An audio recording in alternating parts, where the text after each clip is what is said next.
Today, we're going to build a woodshed, and if there's one thing a woodshed should be, it's simple. So let's make this as easy as possible. So this woodshed's going to be 8 feet long and 4 foot deep. First, I'm going to take one 2x6 and I'm going to cut it down to 2 boards that are 3'9" in length. Those 3'9" boards will butt into my 8-footers. That'll give me a 4 foot deep building. I'm just going to nail all that together and then kind of situate it the way I want it to sit on my building site. Now, unfortunately, my building site is a hillside, so I'm going to have to do some digging. Hopefully, anybody that wants to follow this plan will be sitting on some level ground and they won't have so much work to do. Once it was all dug down and leveled out, I put some concrete footing pads underneath of those corners and leveled it out the rest of the way. These 2 boards are 12 feet long. I'm going to cut them in half so I'll have 4 6-foot boards. 2 of those I will nail together, the other 2 of those I'll nail together. That'll make a corner post. These 6-foot posts will go in the front, and then the back I cut 2 10-footers in half, make 2 5-foot corner posts for the back. That'll make the roof slope away from the opening. Hopefully all the snow, rain will run to the back and it'll keep the wood nice and dry. Here you can see the footing pads I used in the corners. Now I just set my posts right on top of the footing pads and nailed into the rim joist through the posts.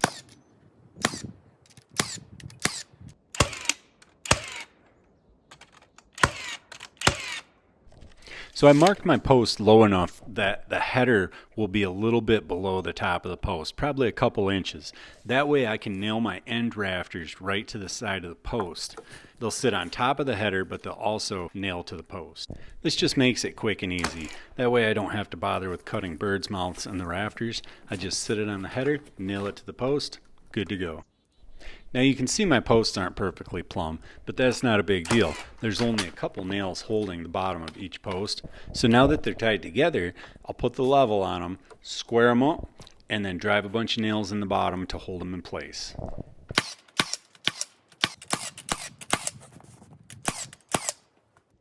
Now we'll repeat that process on the back, and after that's done, we'll be ready to throw some rafters on. Now normally I would like to have a 1-foot overhang at least on both ends of my rafters. This particular build I was using used roof steel, so the length of my rafters was determined by the length of the steel. These rafters came out a little under 6 feet long, so I took a 12-foot board, marked center, held it up where the rafter was going to go, and then drew a line straight up with my wall. So I'm going to have an 1.5 inches of steel hanging over each end, and I may put a fascia board on there. So I'm gonna go 5'9". Then use the angle on the other half of the board to get your angle on your rafter. Let's cut the other one that way.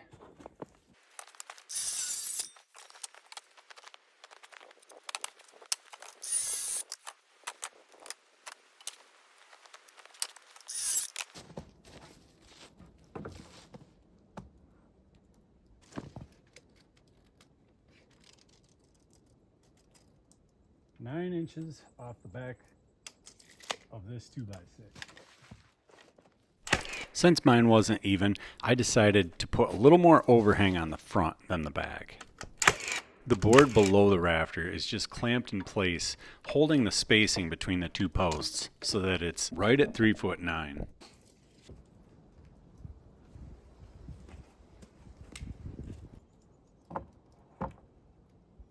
With all my rafters cut identical, all I do is measure off of one side to make sure the overhang on that side is the same on every rafter. Because it's such a small building, I figured 4 rafters would be plenty.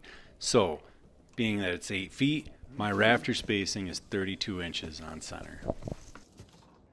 64.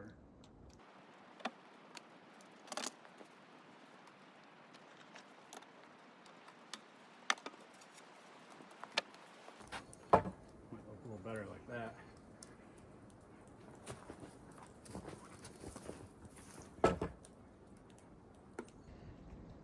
Here we're marking the side of the rafter.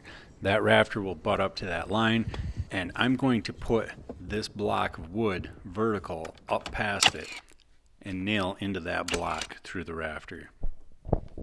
Just another way to make it simple. This block probably could have been a little bit longer. These are going to be my purlins.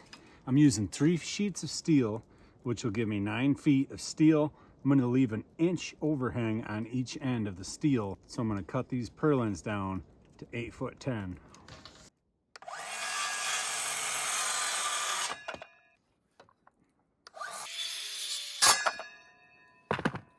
These are going to overhang 5 inches on each end. So I'm just going to mark 5 on both ends of the purlins. That way it's easy for me to line them up when I'm nailing them.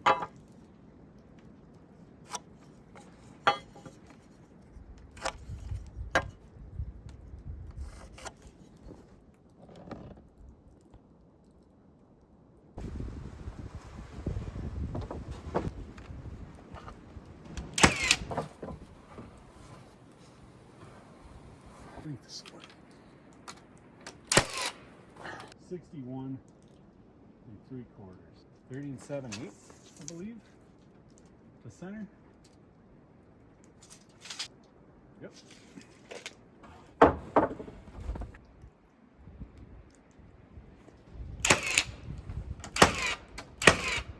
So I did make a bit of a mistake how this 2x4 butts into this one. What I should have had would be the other way around, so that this one would be in the corner and this one would be coming off of it, the way the front one's set up. This little block down here that I cut at a 45, I'm just going to put that there to help support the board that goes across here. Hi, buddy. What's going on?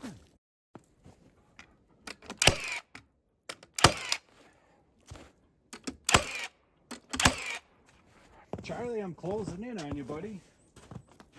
Watch out. Watch out. All right.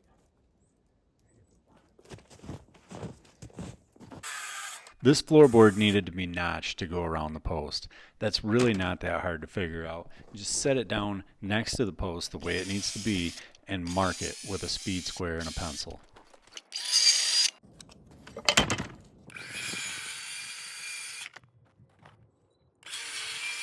Well, this is going to work, but it might work. Oh yeah, it works fine. Maybe even better than a handsaw.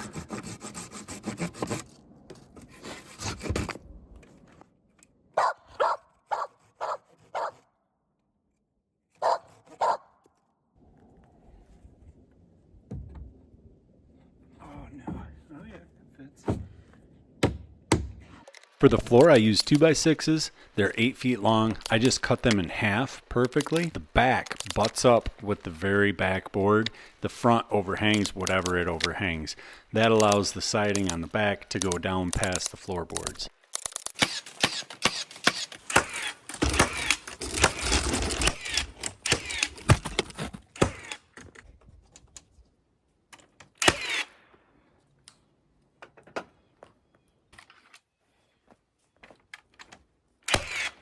Put it right there, right at the bottom of that 2x6.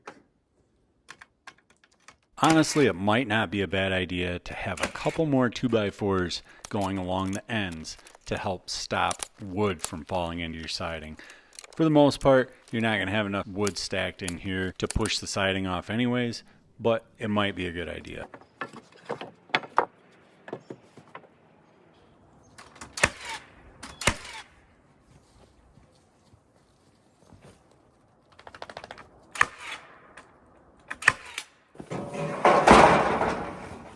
With a building this small, you can pretty much put the steel on by eye and it'll turn out just fine.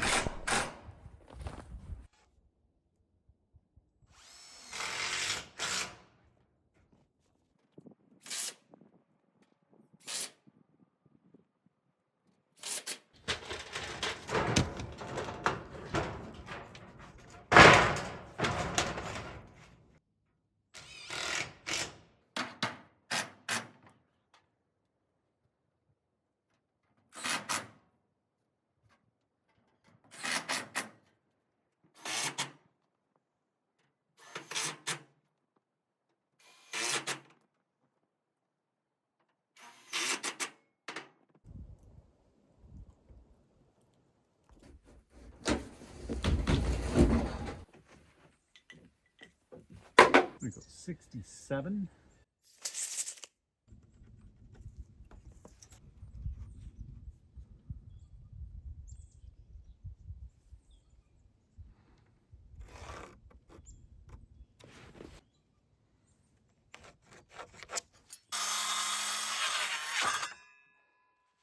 Well, I had to adjust that. It wasn't a 612, it was more of a 412.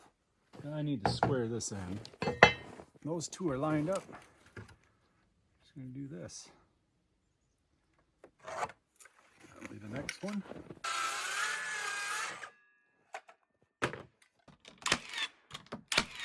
So I noticed my nails are sticking through a little bit on the inside, so I'm just gonna angle it. So if I put them at a little bit of an angle, they won't pop through the other side. So with a full length board, it'd be really hard to put this right next to it. So I just mark the low side, flip this over, slide it up to that mark. There we go. Then the next one, line it up like so, mark the bottom. Got the next board.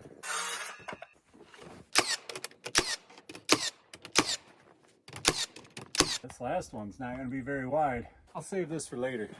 The back wall boards need to be 4 feet long. These are 12, so I should be able to get 3 out of each board. I'm going to stack up 2 to start with. Hopefully speed this process up a little bit by cutting 2 at a time.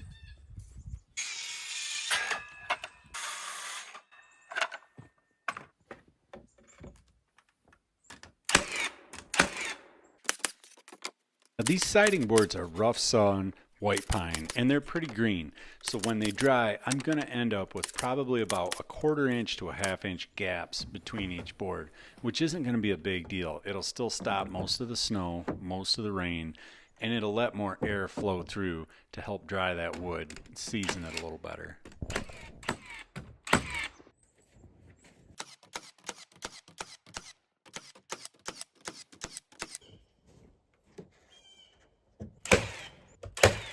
This fascia board is going to overhang this purlin 5/8 of an inch on each side so that the side fascia board butts into it and it looks a little better. I use this little block to line it up so that my side board will butt right into it.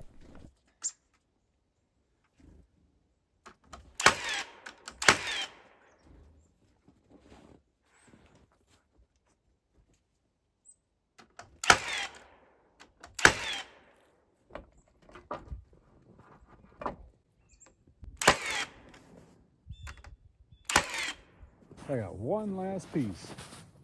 A little crooked. 2 1/2 down to 2. 48 inches.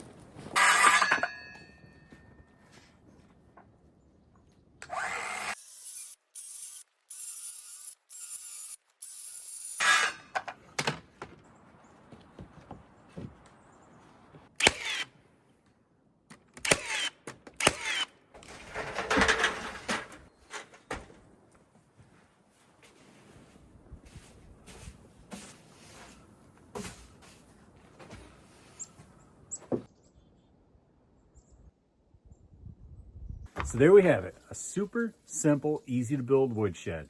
It's small, it'll hold enough for what I need, but if you wanted to scale it up, I think you could.